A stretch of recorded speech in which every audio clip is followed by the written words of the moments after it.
Shalom dan puji Tuhan saudara atas kebaikan Tuhan pada setiap kita, sehingga pagi ini dengan izin Tuhan kita boleh bangun dengan penasihat, pikiran cerdas dan semangat yang berkobar-kobar untuk melayani Tuhan. Untuk memulai renungan kita, mari kita berdoa.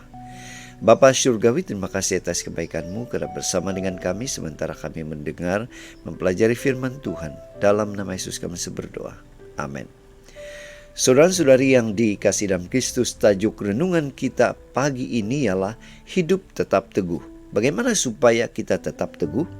Firman Tuhan dalam 2 Korintus 13 ayat 5 mengatakan, "Ujilah dirimu sendiri, apakah kamu tetap tegak di dalam iman? Selidikilah dirimu, apakah kamu tidak yakin akan dirimu bahwa Kristus Yesus ada dalam diri kamu? Sebab jika tidak demikian, kamu tidak tahan uji."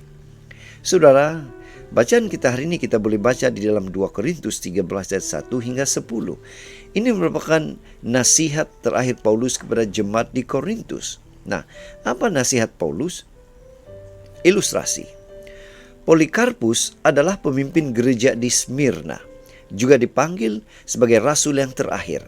Pada saat dia dibawa di tempat penghukuman, para pegawai tentara Roma memberinya kesempatan untuk menyangkal Yesus. Tapi jawabnya, "Saya telah melayani Tuhan Yesus Kristus selama 86 tahun dan Tuhan tidak pernah menyakiti hati saya. Bagaimana mungkin saya mengingkari raja saya? Raja yang menjaga saya dari segala hal yang jahat sampai sekarang dan menebus dalam kesetiaannya." Karena dia tetap teguh, dia diikat pada sebatang tiang dan nyalaan api mengelilinginya, tapi dia tidak terbakar hingga pedang mengena jantungnya sehingga mati kehabisan darah. Saudara, life is a test, ungkap seorang pengkhotbah terkenal. Setiap saat kita dihadapkan kepada ujian tentang kesabaran, kesetiaan, kejujuran, keteguhan, hingga ujian iman. Terkadang ujian itu hadir tanpa kita sadar, saudara. Mulai dari yang kecil sampai yang besar atau berat. Dalam hubungan sesama, saat mendidik anak, hubungan suami istri, menderita penyakit berat, hingga diskriminasi dan penganiayaan. Terkadang kita gagal melaluinya karena fokus kita bukan lagi kepada Tuhan.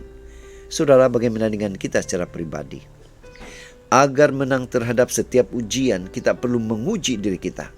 Apakah kita benar-benar berdiri di dalam iman yang sungguh kepada Kristus? Sebab kita ini lemah, tetapi syukur kepada Tuhan. Justru dalam kelemahan kita lah kuasa Tuhan menjadi sempurna. Bersandar pada kuasa Tuhan akan menghasilkan keteguhan dalam menghadapi ujian apapun.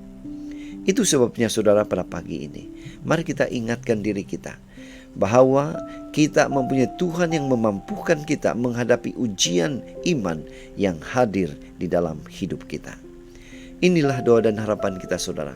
Kita bersyukur, kita berterima kasih pada Tuhan karena Dia memberikan kita kekuatan, kemampuan untuk hidup tetap teguh di dalam kebenaran. Mari saudara, kita tetap setia, tetap semangat, tetap positif, tetap sehat sampai Maranatha. Tuhan memberkati kita. Kita berdoa. Bapa di surga, terima kasih karena memampukan kami menghadapi apapun ujian di dalam kehidupan.